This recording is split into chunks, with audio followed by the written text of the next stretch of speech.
Halo adik-adik, kembali lagi bersama kakak di segmen Cengeng Cerita Dongeng. Kali ini kakak akan menceritakan Pebble kembali ya. Dongeng yang akan kakak bawakan berjudul Ulat yang Sombong. Tolong disimak ya adik-adik. Eits, sebelum melanjutkan kisahnya, tolong dibantu like, subscribe, dan nyalakan loncengnya supaya adik-adik tidak ketinggalan cerita yang kakak bawakan. Selamat menonton. Di sebuah hutan yang hijau nan rimbun, hiduplah dua ekor ulat. Ya, nama mereka Ulat Pintu dan Ulat Tufi. Ulat Pintu memiliki sifat yang ramah, rendah hati, dan juga baik hati. Sedangkan Ulat Tufi yang mempunyai sifat yang sombong serta suka merendahkan hewan lainnya. Pada suatu hari, ketika Ulat Pintu sedang mencari makanan, ia berjumpa dengan Ulat Tufi. "Halo Ulat Tufi, bisakah saya meminta sedikit makananmu?" pinta Ulat Pintu. "Hei, Ulat Pintu, ini makananku dan tetap makananku. Pergi sana, cari makanan yang lain," tolak Ulat Tufi.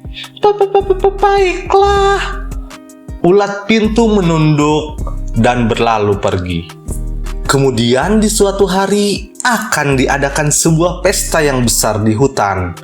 Semua binatang pun turut diundang. Punta, yaitu si burung hantu, dengan kemampuannya membagikan undangan yang berupa daun saat malam hari dan meletakkannya di depan pintu rumah para binatang.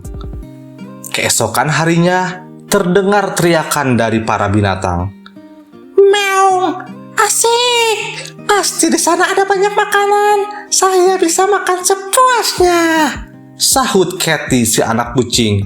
"Ho, saya juga bisa makan biji-bijian kan? Oh ya, bagi para ulat kalian tenang saja. Saya tidak akan memakan kalian kok," teriak Krusty si ayam jago. Ulat Pintu hanya tersenyum mendengar pernyataan teman-temannya itu. Akan tetapi, tiba-tiba, "Ini cuma pesta kecil. Lihat saja, suatu hari nanti saya akan buat pesta yang lebih besar," dengan sombongnya Ulat Tufi berkata. "Ulat Tufi, kau tidak boleh berkata begitu," seru Berry si beruang madu. "Biarkan aja," balas Ulat Tufi sambil pergi. Beberapa hari kemudian, Ulat Tufi dan Ulat Pintu sudah menjadi kepompong. Mereka menjalani hidup sebagai kepompong biasa. Seiring berjalannya waktu, mereka pun keluar dari kepompongnya. Tidak disangka, sayap Ulat Tufi memiliki warna yang hitam, sedangkan Ulat Pintu malah cantik berwarna-warni. Ulat Tufi sadar, ini akibat kesombongannya. Lalu ia pun menyesali perbuatan sombongnya itu. Dan ia berjanji akan menjalani hari kedepannya dengan lebih baik lagi. Dan cerita pun tamat. Hikmah yang dapat diambil dari cerita ini adalah janganlah menyombongkan apa yang kalian punya saat ini. Karena suatu saat buah dari kesombongan itu akan merugikan diri kamu sendiri.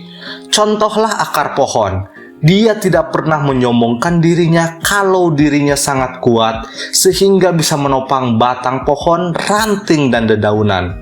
Akar terus membumi dengan berada di bawah tanah. Karena dia tahu jika dia menyombongkan diri dengan tampil ke permukaan tanah, maka apa yang selama ini dia topang akan runtuh. Begitupun dengan kita, teruslah membumi, rendah hatilah. Karena jika kalian sombong, apa yang kalian miliki saat ini akan sirna juga. Saya Irfan, sampai jumpa lagi di cerita-cerita selanjutnya.